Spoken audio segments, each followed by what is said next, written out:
Well, it's been gloriously sunny, and yeah, unfortunately the day job has prevented me getting out in the garden much other than to pull up the few remaining onions, and somehow the slugs seem to be obliterating my kohlrabi. Anyway, a few days left before I'm meant to make this video live, so I ought to do something in the garden. So I'm going to plant, or if I don't destroy them all now, everything that's been sat on the windowsill in the house, growing nicely, and yeah, we'll give the slugs some more vegetation. Time to start planting.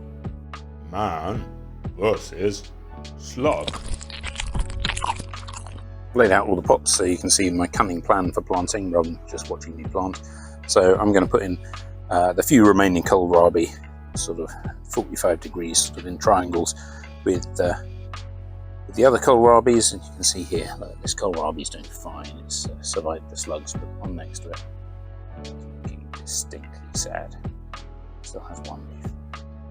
Anyway, behind the kohlrabi, there I am going to put a couple of rows of kale, again sort of zigzagged along. I have loads of kale plants. Wonder if I'll get to eat any of this year. And behind that, we're going to put a row of peas. You can see I planted a couple of peas in the ground that started growing. I've got a good number of peas down there. So I will have a row of peas. That is going to be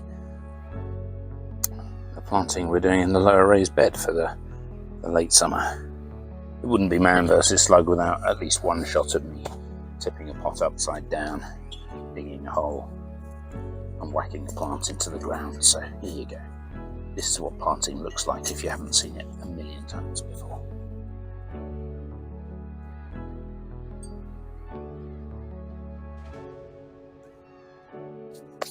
I think I'll spare you the boredom with the other 27 plants, or however many it is. Well, all the kohlrabi's in. I've started planting some of the kale, and yeah, I discovered something while planting the kale. Oh, another potato. It's the problem with potatoes and them being underground is you don't see them when you're digging them up. Actually, while I was just setting up the camera, I also discovered over here another potato. Planting's all finished now, but will I get anything to eat? As I've seen already, the slugs have been coming after the kohlrabi. Some of the kohlrabi are looking alright, but others have been stripped almost completely bare. I wonder if they'll survive, whether we'll get any kohlrabi off those. Last year we also covered up the kale with some netting to stop the large white or cabbage white butterflies from eating them. And that was reasonably successful, but we did have problems with sort of white scaly fly things. I imagine I need to do a bit of a finer mesh to stop those attacking the kale I've just planted. But what about the kohlrabi? Do large white butterflies eat kohlrabi? Let's have a look. So here's our healthiest kohlrabi. If I turn over the leaf, you can already see those white patches from the same sort of white scaly fly thing that caused all sorts of problems with the kale last year. Yeah, here we go. The large white butterfly egg. I think there's more elsewhere on here. Maybe it's on a different plant. I saw a big cluster of them. Oh, look at those bugs.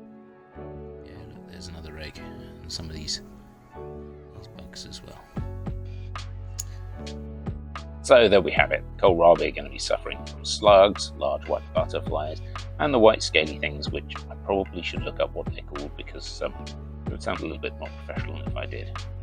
And since the kohlrabi's been hit by them, I imagine that the kale that I planted just behind them, just down there, will also be suffering from butterflies and scaly fly insects and all sorts if they survive the slugs with the rain that's due later. Yeah, so maybe this lower raised bed, despite planting enthusiastically over the past couple of days, maybe I won't get anything from it. But we do have a massive sort of decline in the number of insects and butterflies at the moment, so maybe it's only right that I just I feed the butterflies and the insects and do something for the environment rather than just for my belly. But it would be nice to find out what kohlrabi tastes like. Anyway, thanks for joining us on Man vs. Slug. I hope you'll come back next week. Yeah, I don't have time to build any mesh, so I don't know what I'm going to be doing, but I'll find something, I'm sure.